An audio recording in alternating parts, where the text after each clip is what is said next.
Hello everyone, Hi guys! we're ex-Jehovah's Witnesses here, back with another video. And we're going to pick up where we left off with our story.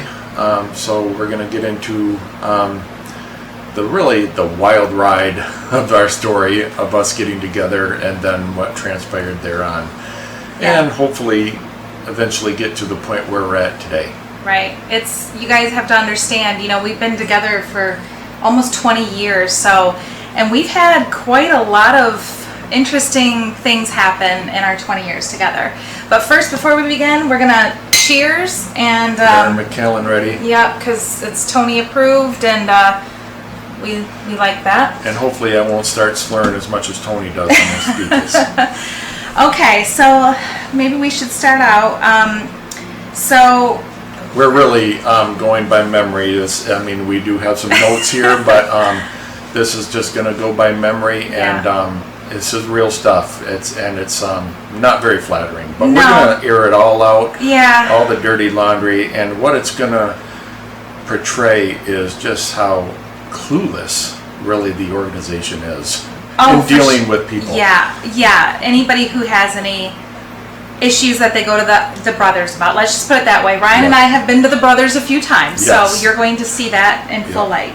So I guess it was the summer of '99 when we had gotten together, a little over 20 years ago, and this was when I was just coming off my divorce from my second marriage, and you were still married at the time. You were separated. I was separated from my husband, and actually he sort of asked me to leave our house, and being the good girl I listened to him and went and lived with my parents. Which was in my area. Yeah, it was. My parents lived in the same place that Ryan and I grew up in. We grew up in the same congregation for the most part. Yeah. So we've always known of each other, and as you may remember from my prior videos, I will have mentioned that I had a little crush. I had a crush on Ryan from the moment I met him when I was young, really young. So, yeah. So we got together and we had some fun times. We went out a few times and that was pretty hot. It was hot, and I was never sorry, not 1 second. And but I was still married, technically married. Divorce papers, I don't even think were filed. I don't know, I can't remember, but I was definitely not free to be with anybody. And but when I look back, I think we had like the typical dating relationship that most people in the world would have. That's the kind of relationship Ryan and I had. So I don't know if it's been mentioned before, but we were about 8 years apart. So she was in her young 20s, and I'm like getting with a chick that her really young girl, and I felt pretty good about that. but I was really immature, and I did some things to Ryan that were not cool, that I told him things that, would prove later to be really hurtful because I wanted to be with him so badly. So I had mentioned something to him about, I always wanted to be with a man who I could call Lord. Because if you'll remember that scripture about Sarah in the Bible calling Abraham Lord, and there was some truth to that. I did want to be with a man that I could honor and respect enough to feel like calling him that, but I also am a real girl that would probably never do that, ever call my husband Lord, because that's just weird. But I did tell him that, and I think he really thought, wow, I don't know what you thought, but I know that it meant a lot to you. And of course, being in the organization where men are of course propped up on that pedestal, we want to have that prestige and honor, and so I just ate that up, of course. I knew what he wanted to hear, and I wasn't I wasn't afraid to say what I had to say to get him. And that's what the organization, places a value on the men as being the head of the household, of course. Mm-hmm. So, that didn't really, it just fed right into my Yeah. desire, and I was thinking, well, this is really too good to be true. And it was. Yeah. It was. So yeah, we had a hot fling there in '99, but then things went sour toward the fall, where she started getting some feelings. Yeah, Ryan and I, we had some pretty heated discussions. We had a different viewpoints about things, and my ex-husband, or my separated, estranged husband, and I were in contact, and I just remembered thinking,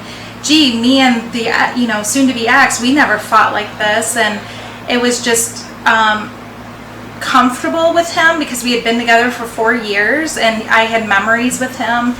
And he, by this point, was done with his fling that he was having with some other woman. And we agreed just to get back together and try to make it work again. And I remember Ryan and I left things badly. I mean, it was my fault because I just walked out and didn't give him the time of day. And that was wrong. But it's what I did. So it got a little messy from there, in that the elders were contacted because there was some, what should we say, infidelity. Yeah, I don't know. It was brought up, and my first husband, he found out that we had been together, and he was not happy about that. It was okay for him to do it, but it wasn't okay for me to do it.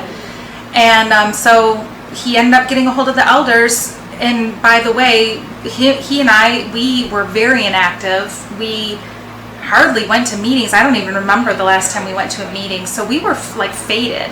So all of a sudden he gets the elders involved. And of course, there's a judicial committee. And my congregation, who I didn't even know these brothers because I didn't go to the meetings, they get a hold of the brothers at Ryan's Hall. And of course, all those brothers know me because I grew up there. And then Ryan got the axe. He got disfellowshipped. Yep.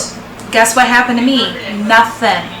I think I got reproved, but it was publicly reproved probably. But you know what? I think I went to that meeting to be announced, and I never went back again. I never went back to the Kingdom Hall after that. And my first husband was disfellowshipped at that announcement. So until later, of course. Yeah. Now, of course, she's back with her husband again. Yeah. And then things started going sour because he didn't really change his ways. Nope. He was still partying with the guys, and so lo and behold, I get a call around August of the next year, 2000 now, and it's Sarah. Yeah, and I was done with my first husband because he was, I believe he was off cheating on me again, and I was just done. And my aunt said, if you need a place to stay, because that's the reason why I kept staying, is because I had nowhere to go. I asked my Jehovah's Witness brother-in-law if I could stay at their place for a little bit, and he said absolutely not. So I really had nowhere to go. I didn't want to move in with my parents again. By this time, they had moved downstate, a couple hours away from where I was working. So my aunt gave me a place to stay, and I went and stayed with her. So in the year 2000 then, I was disfellowshipped, ringing the new millennium. And but it didn't stay that long because I was faithfully attending the meetings, and I wrote my letters every month almost, and I was eventually reinstated around March of 2000, where I continued attending the meetings, doing what I should be doing, and I was a single person. So I was looking at assembly time, you look, and then August I get a phone call from Sarah. So I wasn't right to get a hold of Ryan, but I was like 24 years old, and you guys, I don't know if you remember being 24, but you're looking and you remember hot times. And I wanted that again, and I just thought maybe he was still single, and yeah. So yeah, we did talk, and then we did date times. But we did it right. We were good. Yeah, we did it right this time. Yeah. Did we have chaperone? Well, you guys have to remember, I was not attending meetings at all. Ryan was, and I knew that if I got with Ryan again, I would have to toe the line and become a real Jehovah's Witness. Not faded, not inactive. I would have to go out and service and all that. So I figured that would be the best way, because I was not living the good life either. You know, I was drinking and having fun and partying and being a regular 20-year-old is what I was doing. So we did eventually progress to the point of marriage. Even in '99, we were still planning our future out together. Yeah. We did reconnect in 2000, and then shortly after, in December, we did get married at the courthouse. Yeah.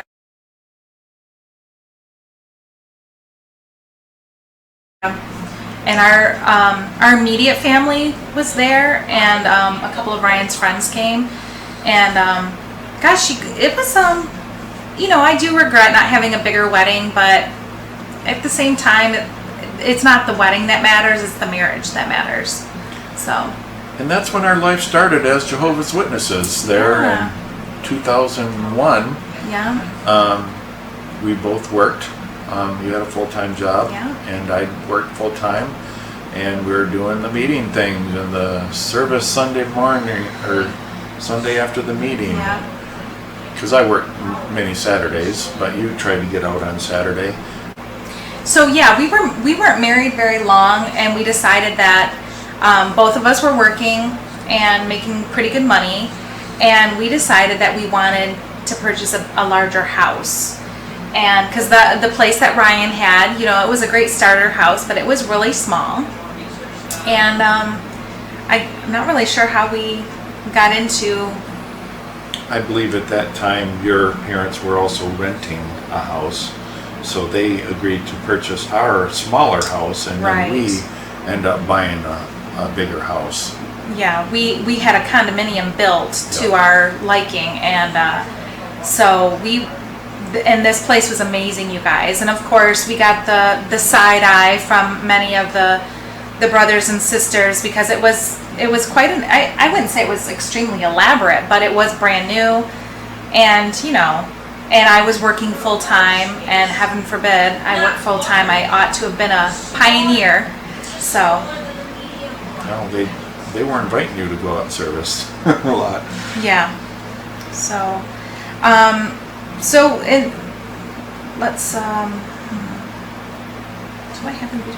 Oh, so after we moved into our condominium, we had a really large housewarming party, and we put out a big spread, and we invited, like, I want to say almost the whole congregation, you guys. I mean, we were trying to be really hospitable, and I remember that was a good time. I remember getting some comments later about how extravagant we were, and you know, gossip when you're out in field service. I'll tell you what, being out in field service is when you get the most hideous gossip talked about. I mean, even from elders. Okay, so we were into the condo. We're basically still newlyweds, but we were going on vacation often. We traveled to a number of places and enjoyed that.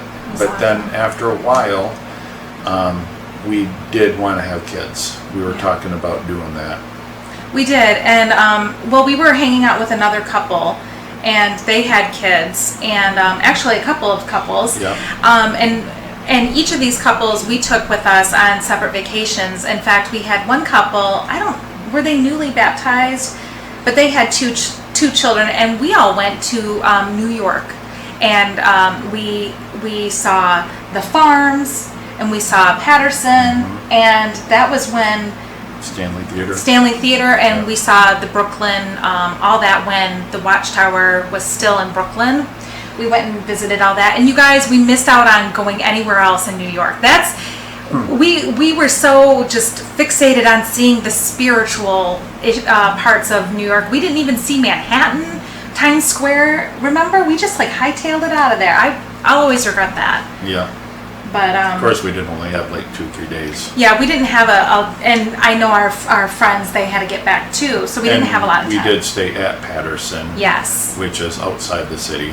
Yeah, and one of the things I remember about Patterson, and you ladies will appreciate this. Remember, I don't know if you guys remember this, but when I was in, it was like frowned upon at one point to wear blue jean skirts. but that was as comfortable as we could get, especially in the hot summer months, and we would have to wear the pantyhose and all that nonsense, and the brothers would have to wear the ties.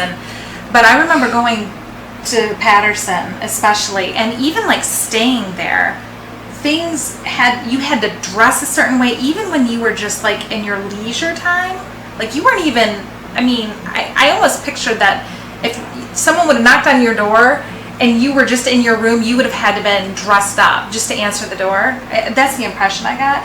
And I remember us talking like about my clothes that I had brought, and Ryan being worried that if I wore a certain top, it would be too short-sleeved, guys. We were good kids at this point. We were trying to be an example. And anyway, that was interesting. So, and then we ended up going to Florida with another couple that we really liked, and they had kids, and we had so much fun. And our friend told us about foster care, and we perked up because at this point we'd been married 6 years. The end still wasn't here, and we thought, foster care? And she's like, yeah, you can get little small children, and a lot of times they're up for adoption pretty soon. And we thought, wow, okay, so we wanted to do something like that. Plus, I have in the past infertility issues, so I knew that wasn't going to happen for me. So yeah, and doubly so because of my situation. Yeah. So there was no chance possible that we could have a kid on our own. Yeah. So we decided to, when we got back to back home, we decided to look into foster care. Yeah. So that caused some trouble. Yeah. Want to talk about that? I just remembered the looks and why you doing that? It's so close to the end. You shouldn't really be. Do you really have time to start a family? And the end could be any day now. And so yeah, this was 16 years ago. Yeah, it was a long time ago, and I just remember people just giving you the look like, why aren't you, why aren't you full-time pioneering? Your husband makes a decent wage, you live in a nice house that doesn't require any yard work, so you can't use that as an excuse. So why are you doing this? And heaven forbid you just want to have a family. They take this natural yearning that people have to have children, and they make it seem terrible because it doesn't benefit them. So we wanted to have kids, and we took the foster care classes, got approved, the home study and everything, and we heard that we could get babies. So that's what we wanted. We wanted a baby. And then you got a story, don't you? Well, yeah, we were actually at the district assembly? Yeah. In the summertime, the big assemblies that are in the arenas and whatnot. And I seem to recall we had silenced our cell phones, but didn't we get a phone call as we were sitting there? Our phones went off, which of course we were mortified. But come to find out, it was a placement for us. It was a little baby boy. He was 3 days old. And looking back, we finished sitting there the rest of the meeting. Like 4 hours we sat there. We could have just gotten up and left and gotten that baby immediately. And I have to admit, I was a little upset that we didn't get up and just leave. I don't know why we sat there. Again, it was all about what will everyone think about us if we just got up and left. Right. We had to be an example. So we went and got that baby, and I'm so happy to say, you guys, that baby is almost 14 years old today, and he's just a gorgeous, smart boy. So he's ours. So we fostered him for about a year, and then he was up for adoption, and we adopted him. Yeah, spoiler alert, I guess. Yeah. But yeah, we love him so much. So yeah, but again, there were some issues with him, because the reason why children are in foster care is because there's some sort of background, and I don't want to get into what it was, but you guys, it was a really bad situation, and we got him because he was in some bad shape. But we were able to get him help, and I think he's, we've gotten through some pretty hard times with him. But anyway, so Moving on, 2007, a house in front of my parents' house, which was attached to a lot of property, became available. It was where my grandma and grandpa used to live. They're gone now, but that house became available, and we decided we wanted to live there. Yeah. This property, you guys, it's basically, it was paradise. I mean, it was just amazing because Ryan's stepdad cultivated this property. It is like one of the most beautiful places, and it was right in our backyard, and we had access to all of the property and the ponds. And now mind you, we are trying to be good still, Jehovah's Witness family here, newly edition, but things were going to change for us, because mind you, my mom, very devout, my stepdad used to be an elder, and living right next door now is an elder in our congregation.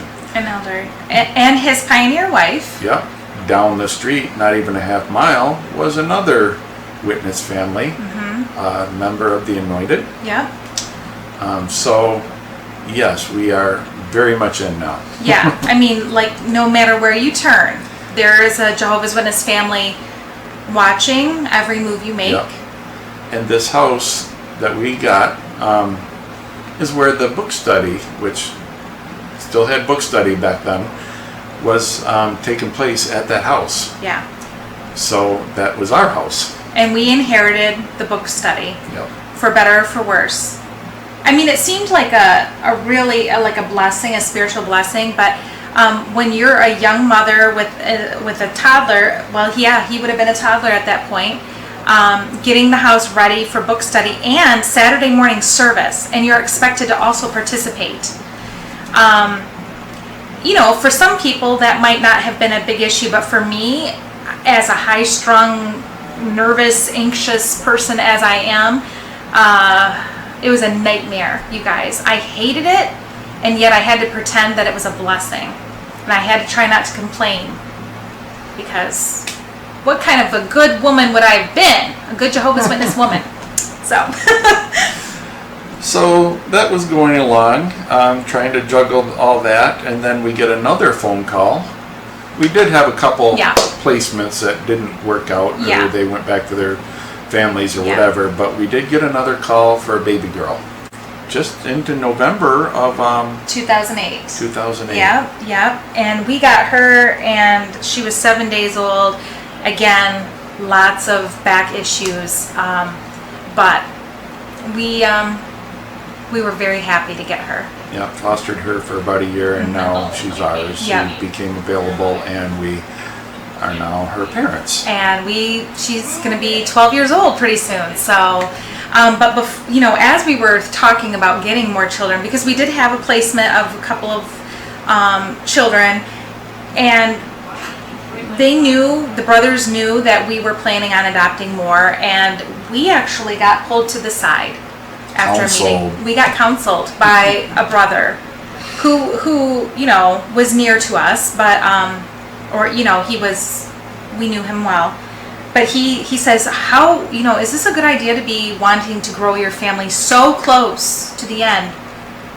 Mind you, this was like 12 years ago, guys. So close to the end.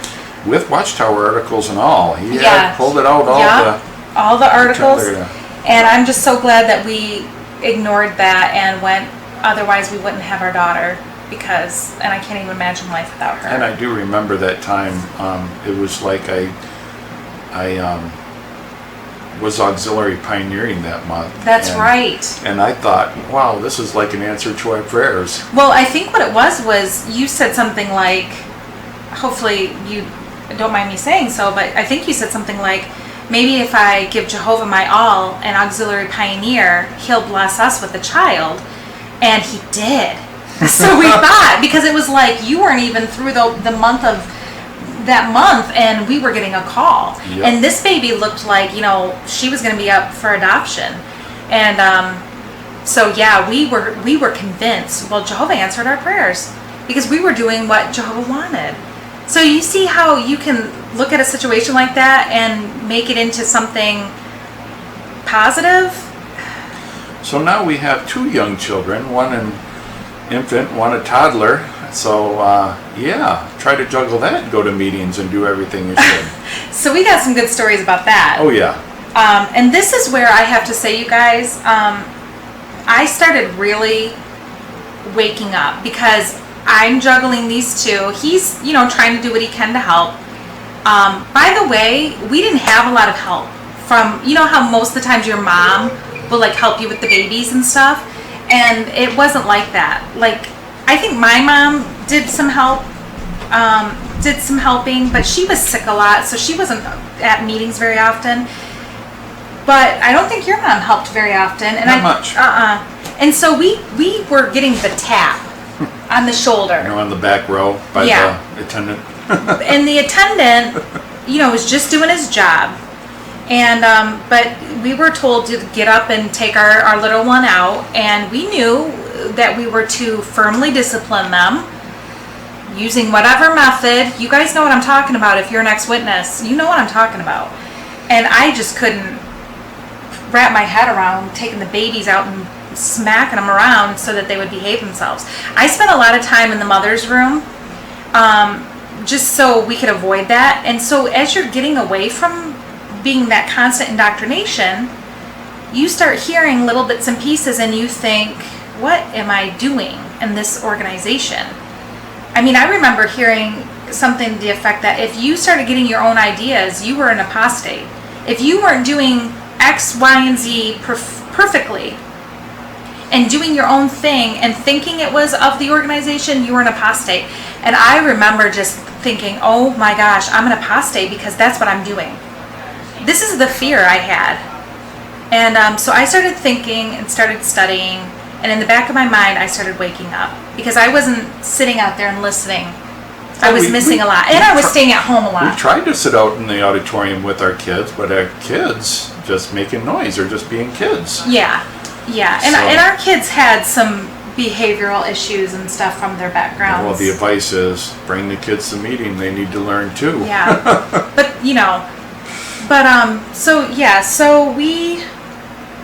So I was staying at home a lot because I was getting the negative comments from people.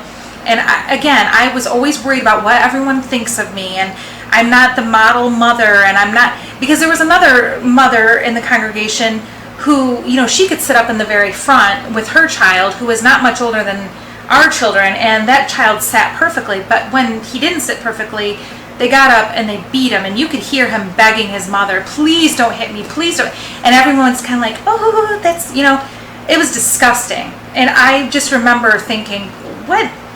I couldn't do that to our kids, and yet these people did. And of course, we're mandated foster parents, so that was the other thing. You can't do that. I mean, we saw child abuse. I saw it firsthand. I saw a woman beat the crap out of her grandson, and I reported it to the elders, and they were just like, well, there's not really much we can do. And the police could have did something. But we would have never called the police. I mean, you guys know. Maybe we should have. Yeah, for real. So, so the wake up is probably starting with you by now. Oh yeah. And I must say, my mother, at this point, she and I were very close, and she was having a lot of doubts, and she would express those doubts to me, and we would talk every single day, and we would talk about how this was happening and how this was unjust. And my sister also had a child and they were Jehovah's Witnesses, and things were happening in her congregation, and people talk.